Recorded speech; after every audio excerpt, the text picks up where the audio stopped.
Hello, this is Deborah Clay, fiction author and podcaster, and this is Castaway Books. Each week I ask an author to tell me about the books that have influenced their life and inspired their writing. This week's guest is best-selling author Faith Hogan.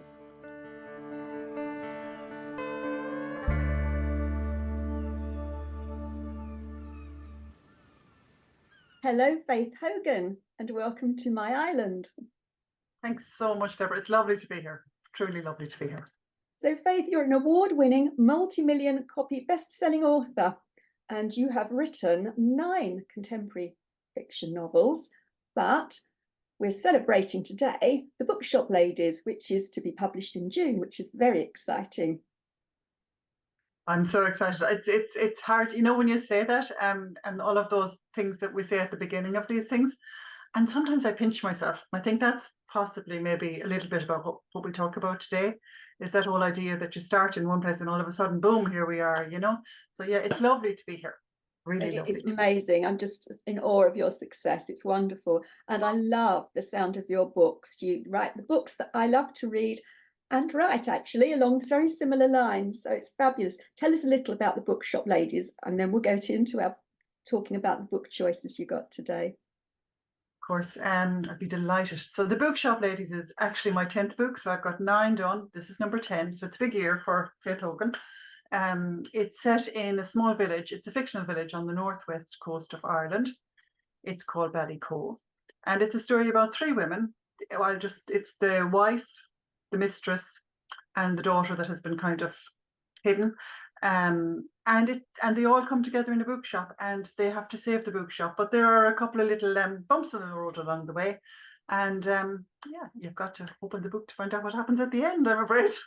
Sounds exciting. Well, there'll be a link on the website with the notes from this episode. So let's get straight on to your choice of books. Your first book.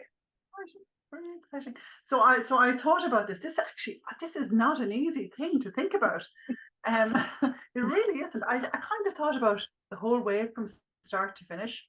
And I suppose the first book that really made an impression and has had a lasting impression because it has been taken down off the shelf again and again and again is a small book. It was called 5 Little Kittens. And it was one of those little early reader books. My mother would have bought it for us back at a time when there wouldn't have been a huge amount of floating cash in our house, because we wouldn't have been, madly wealthy. And it's a book that endured because it was bought and read to us. My sister has children who are now in their 30s. She borrowed the book, read it to them. She lent it back to me for my children who are now in their 20s down to age 14. I read it to them, and it has now been lent out to another generation coming along. And I suppose there were times when I could actually, different times in my life, I could actually almost repeat the whole book the whole way through. But it's a beautiful story. It's an adventure. But it's actually, I think it's the way that it's written, it's rhyming. So as a child, you really sort of hook onto the words. And I just think it's one of those books that brings me instantly back, just one of those books. Do you know, I think with rhyming stories, and A.M. Milne is a good example of that. It goes, and do you know, when we were at school years ago, because I'm older than you, I'm sure, that you'd have to learn poetry off by heart. Now, the joy of that is late in the later years, I worked with people with dementia. People with dementia, like songs and poetry, they can remember. And my uncle with dementia could recite all of the A.A. Milne stuff, but he couldn't remember who his daughters were, which is incredible. And I bet those words that are ingrained, I bet now, without looking at the book, you could tell me what the first line is. Can indeed. Tell us. Mrs. Going shopping wasn't pleased enough to purr. Kitty's pleased, she said quite crossly. How can mummy brush her fur? And it goes on and on and on and on. But it's just a lovely story of 5 naughty kittens who are left at home while mummy goes shopping.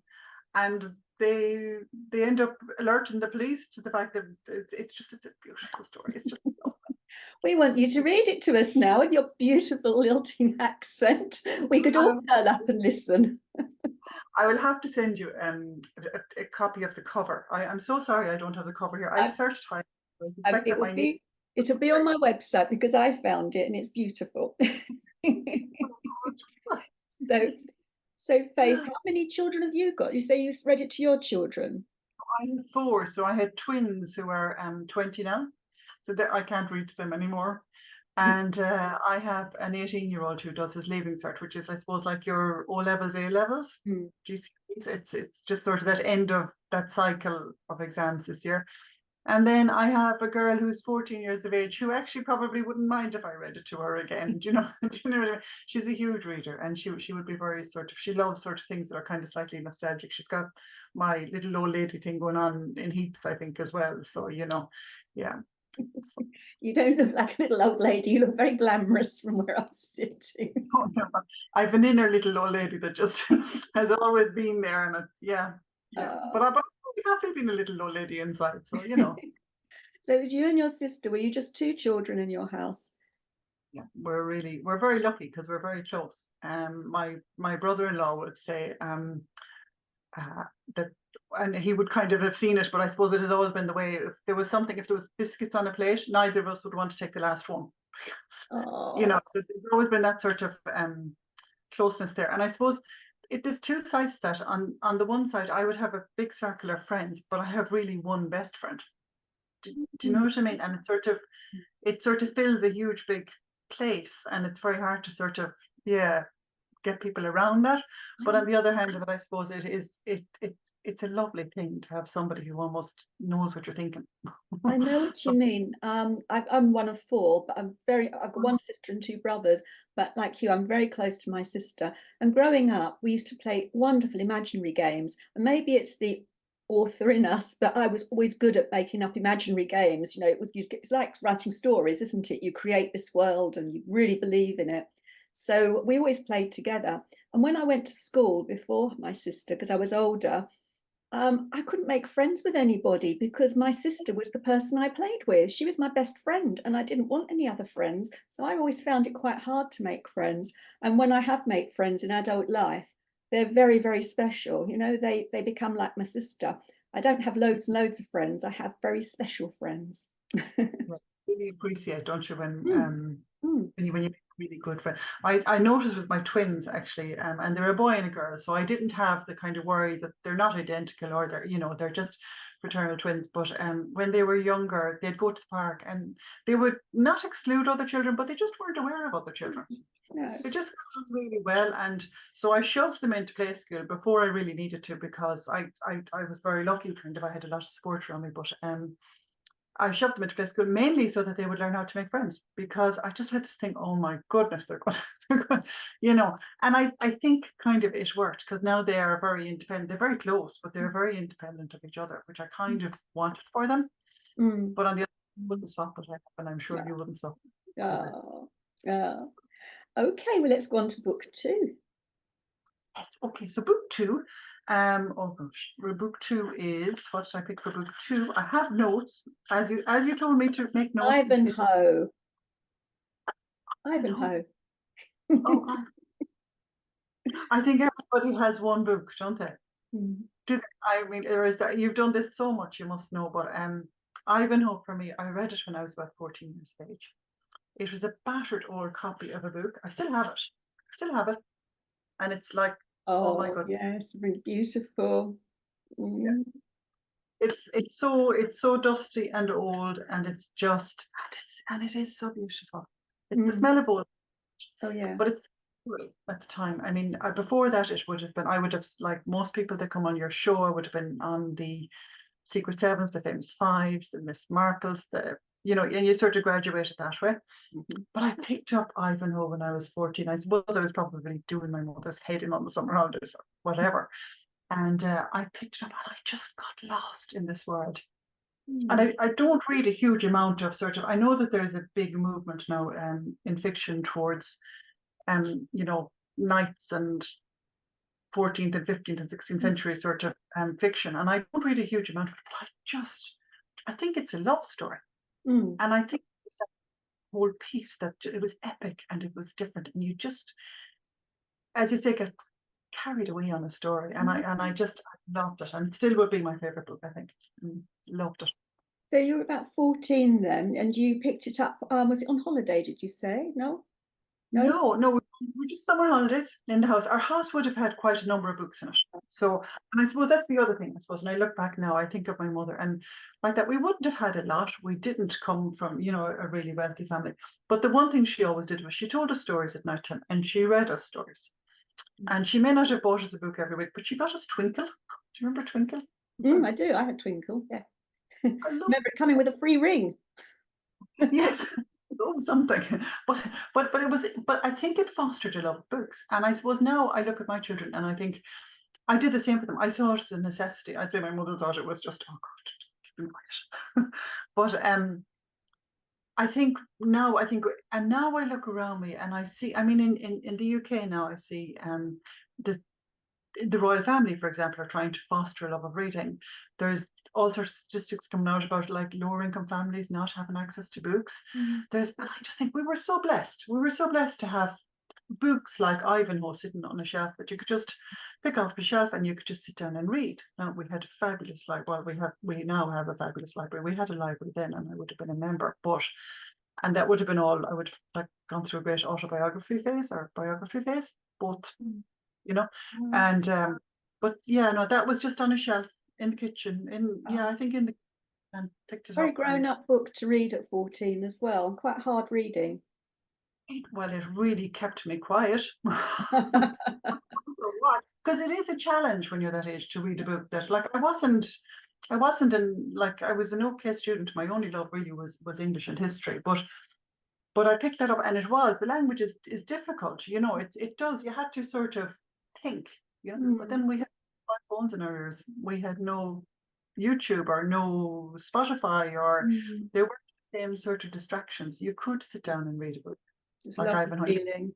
Yeah. Love those memories from when you're about that age and you get absolutely lost in a book. You never forget that, do you? Because it's when you're first introduced to how books can transport you to a different time, place, world. Incredible. Amazing. It's an amazing thing. Really is. So on to book 3, which is a sneaky one because you've got 6 books in this collection, I think, haven't you? Your James Herriot. Well, the reason being because I got this when I was about, I'd say about the after, and it is a bit of a, you see, it was after that, I think my niece borrowed it, so that was Jurassic Park later. It's been around the block, this one, and I look at. And for those that can't see it, it is a very thick edition of a James Herriot's collection of books, a very fat one, very heavy. You wouldn't put that in your suitcase for a holiday. Oh no. And I often think now I would have read in bed at the time. And now I'll buy the hard, if there's something I really want to read, I'll buy the hard copy and then I'll buy the Kindle version. And I will often read the Kindle version in bed and then go back to the paperback or the hardback during the day. But that we didn't really have that luxury then. There were no Kindles. I'm not that sure, unfortunately. But it was one of those books. I lost myself in it again. It was I just, and I think it was after that I watched the television series.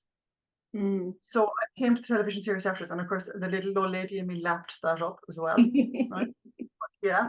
But I think it was the idea that you could have a passion that was greater than what I saw around me. So we lived in a very small town. I went to school. I turned up. I came home, did my homework, and I suppose the ambition for most girls at that stage would have been nursing. Maybe if you were very lucky, teaching, or perhaps civil service or bank. They would have been the big ambitions for a girl. That's it. Or and I remember or Pitman's Secretarial College was the other one, if you weren't so right. Pitman's, well, I say that because I don't think it was a reflection of intelligence. But I remember in our school, people were either going to be a nurse or they were going to go to Pitman's to secretarial course, because there was one in Romford near our school. So the ones that left early all went off to be do the secretarial course. But I'm always feel a bit envious that I never learned to do shorthand, because I was a journalist for some time, and I was really envious of the people who could do shorthand writing and also fast on the keyboard. I mean, it would serve us well now, wouldn't it, as writers?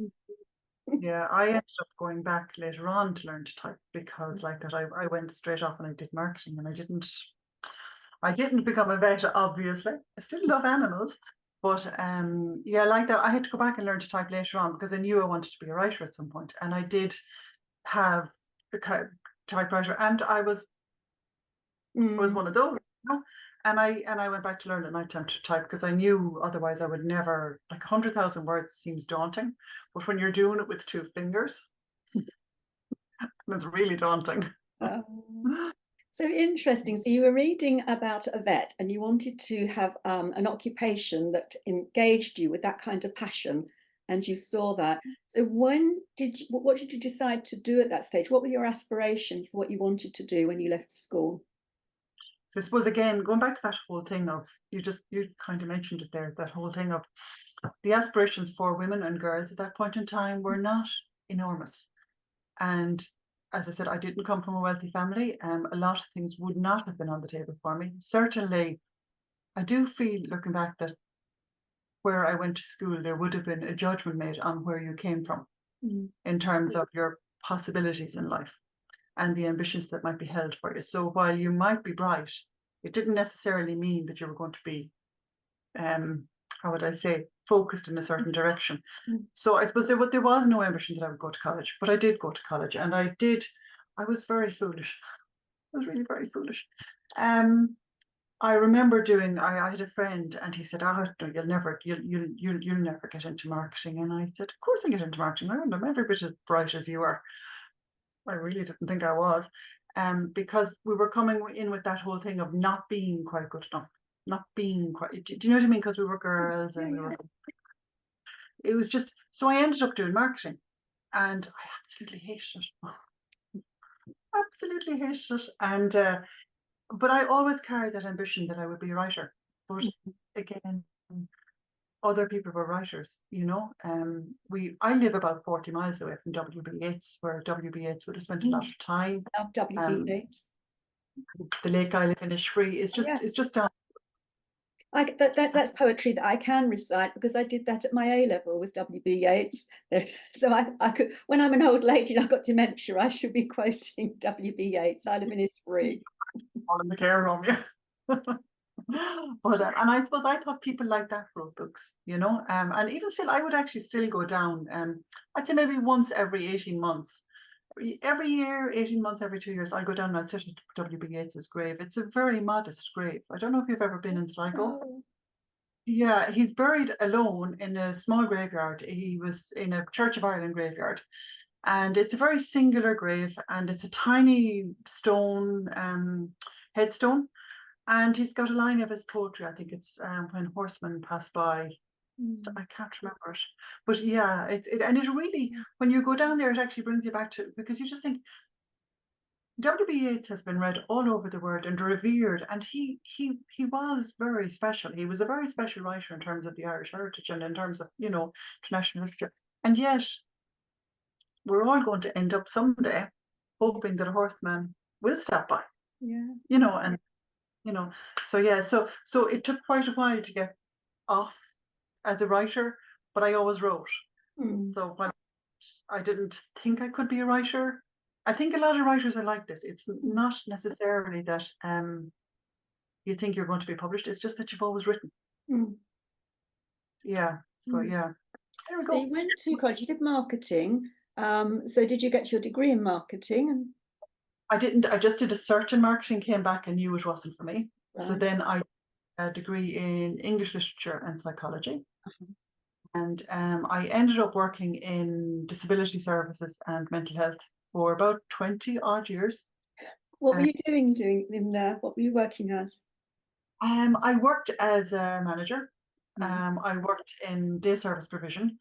I worked in, basically, just managing different houses and facilitating stuff and projects and whatnot. And so I would have been very much not one-on-one with people so much, but I would have been, I suppose I learned a lot there. You know, you learn a lot about sort of your priorities and kind of what's important. You certainly learn to value what you have. Yeah. You know, and you learn. I know. You think you can go into work some days and you think you've got it hard, and then you look and you just think to yourself, you know what? I enjoyed every day that I worked there because I made some buddies, my colleagues, but I also met some people that really really kind of took up a huge place in my heart.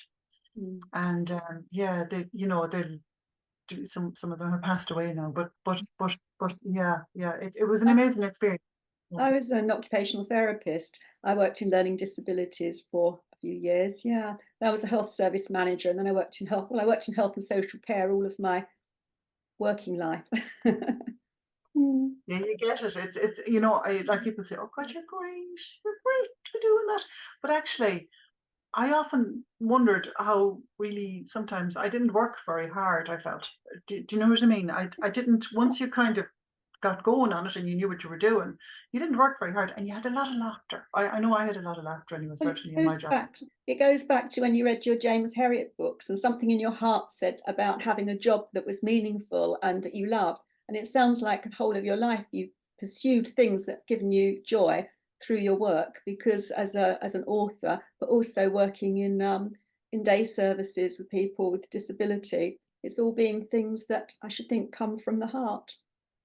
Yeah, very much so. Yeah, I'm very much a heart first sort of person, which I'm not always good. But I think it's the way to happiness too, though, isn't it? It's the way to truth. You spend You so know, much so of your time working. You've got to, I've always said that. I say to my daughter, do what you love. Don't think about the money and opportunities. Do what you love, because if you do what you love, you'll be good at it. And I also believe if you follow your heart, you'll take the right path. So that's the way. Don't choose your career with your brain. Choose it with your heart. very good advice. It's very good advice, spoken as a woman who has seen quite a bit go through her hands, I'd say. We're delighted that you ended up as an author, because you're giving so many people so much pleasure through your beautiful books, and really looking forward to reading your latest one with the bookshop ladies. It sounds intriguing. So on to 4. So number 4, okay, so number 4. Oh, Daphne, my friend Daphne and Rebecca. I mean, anybody who's ever written a thriller or a crime book, if you haven't read Rebecca, I mean, oh my goodness.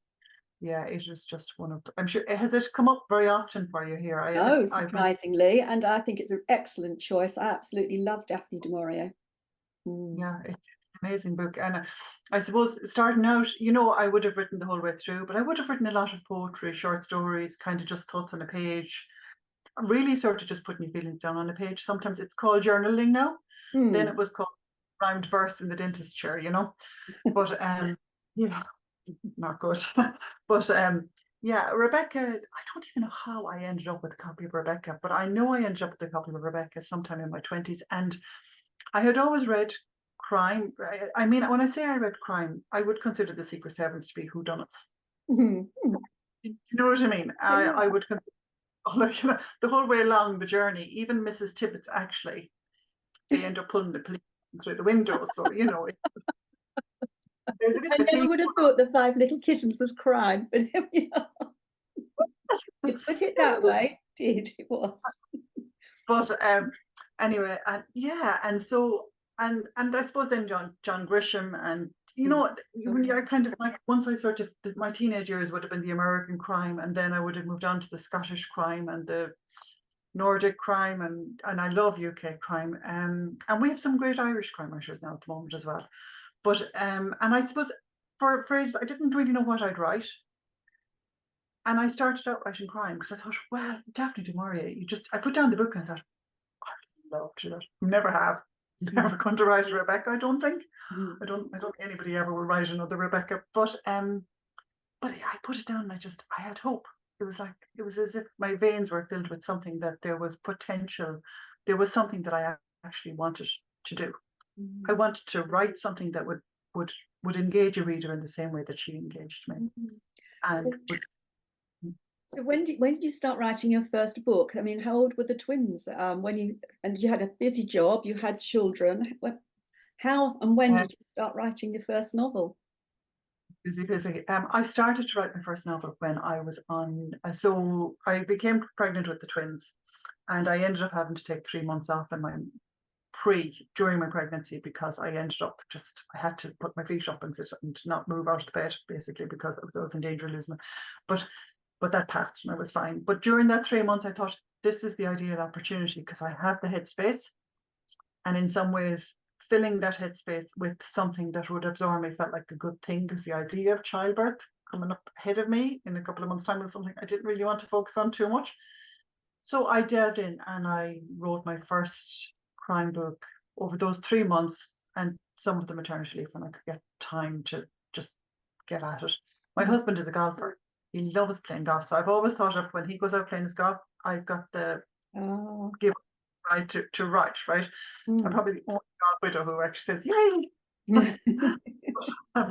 Yeah, so now the first book was terrible. It was, I mean, I don't think I had one line of direct speech. I didn't actually have to bother the old inverted commas or the quotes, or and it was just one long, actually it was a bit like Ulysses. One long thing. But it wasn't anything like Ulysses. But you know, I got to the end of it and I just had this feeling of, it wasn't even relief, it was like satisfaction. It was, I can do this, I've done this, this is great. Huge achievement, completing a novel, whatever it's like, is amazing. Yeah. And that's where you have to start, isn't it? And it's, now when I read it back, I realized, I mean, I don't even know where it is now, because I would be afraid to look at it. But it had a start, a middle, and a finish. It had a plot. It had characters that actually I've drawn on again and again. You know what I mean? They might not end up in a book, but they might start off a book. And I just had the most enormous sense of satisfaction. And I was a million miles away from sending it out anywhere or knowing what to do with it or even thinking about it. But I did it. And I had the satisfaction of knowing that I could do it.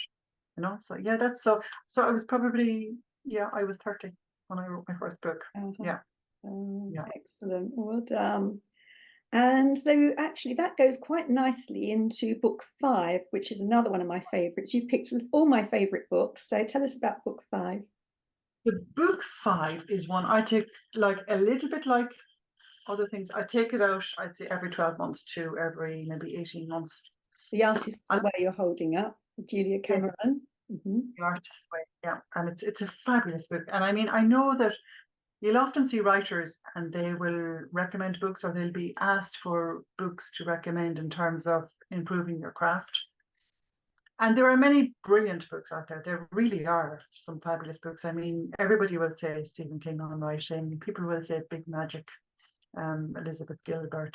There are, I remember Only Shoots and Leaves, or there are so many fantastic books out there, but there's nothing like that book. There's nothing. It's that, yeah. I absolutely love it. You're saying that you saying when you talked to me earlier that it led you into writing. You tell us about that in a moment. But I had exactly the same thing, because I hadn't even thought about writing a novel or creative writing really until I picked up. I was management consultant. I was in a bookshop. I was waiting for somebody, killing time, and I had Walking in the Woods by Julia Cameron, which is a follow-on from there. I picked it up. The book just spoke to me for some reason, and I picked it up.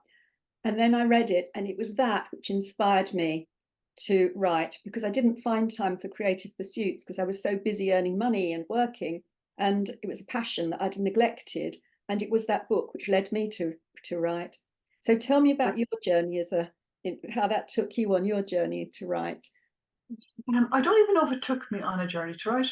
I'm one of those people who, if I go into a bookshop, I will look at the latest fiction on the shelves, and then I'll run down to see the how to write a book section. Okay, even though I've written quite a number of books now at this stage, I'm still interested in developing crafts. I think we all are always interested in developing our craft, if we're kind of, you know what I mean, because every book is different, and there's always that thing when you start off a book, is it, you know, it has to be better than the last one. Everyone has to be better than the last one. It has to be.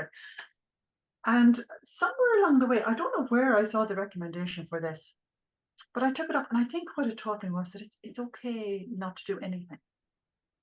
It's okay to take time. It's not okay. It's actually vital to fill the creative well. And sitting down and watching a movie, or walking in the woods, or going to an art gallery, or whatever it is, it's actually, and you know, in Ireland, this blows my mind. In Ireland, it's a tax deductible expense if I go to the cinema. Isn't that amazing? Isn't that was onto something.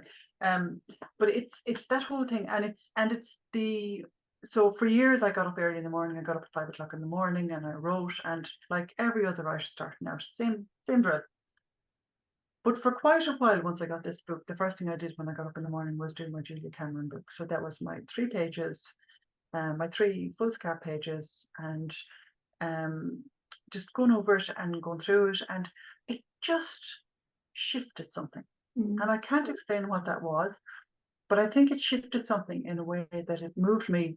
In 2015, I was on the point of giving up. I had written for years. I had been seriously writing for quite a number of years. At just about 2007, I had an agent, and we had had some close-ins with book deals. But I got up at the beginning of that year, the beginning of 2015, and I thought, you know something, this is the year. Either I get published or I just stop pursuing this thing and I just write for fun.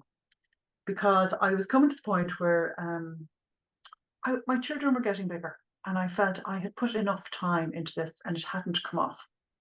And it was time to sort of make a decision. And I just was going to stop. And I picked up this book. And when I picked up this book, there was no stopping. And by that, I think it was by that September, I'd gotten the phone call from my agent that we had to deal. And I think that has something to do with it, you know. So it's a very special book, and I take it out regularly, and I will take it out maybe once a year. I do, there's 12 chapters in it. So it works perfectly for one every month. So I would have done it last year for January to December, and I'll probably start it again later on this year, you know. Yeah, couldn't recommend it highly enough. It's just a really special book. It's your voice, I think, isn't it? It's excellent. No, Yeah. Linking the spirituality with creativity. It is amazing. Sadly, we're starting to run out of time, because I could talk to you all day. So I better ask you, I absolutely love your choices of books, but I'd better ask you before we leave, what is your luxury you're going to bring with you to this island? What are you going to clutch as you leave the ship as a castaway? I love these books. I love these books. Absolutely. I love going to bookshops. But you know what? If I bring my Kindle, I have unlimited books if they've got Wi-Fi. So I'm bringing the Kindle in the hope that they've got Wi-Fi. You can have those 5 books anyway. You've got a lot in James Herriot. I've got quite a bit. Actually, I'd love to. I must read them again. Yeah. So yeah, I think that, and sunscreen, because a girl can't go out with that sunscreen, can she? Sunscreen. Okay, that sounds good. Sunscreen and your books, and a comfy chair to sit in. Comfy chair is always good. Yeah, comfy chair. Yeah, because the sound. Yeah, a comfy chair would be. Deborah, I think we'll definitely put the comfy chair on the boat for sure. Lovely. Well, thank you so much for being your guest. It was absolute joy meeting you here and talking about your book choices. And we shall look out for the bookshop ladies coming to you all in June. Thanks so much. It was lovely talking to you. See you soon, Deborah. Bye-bye.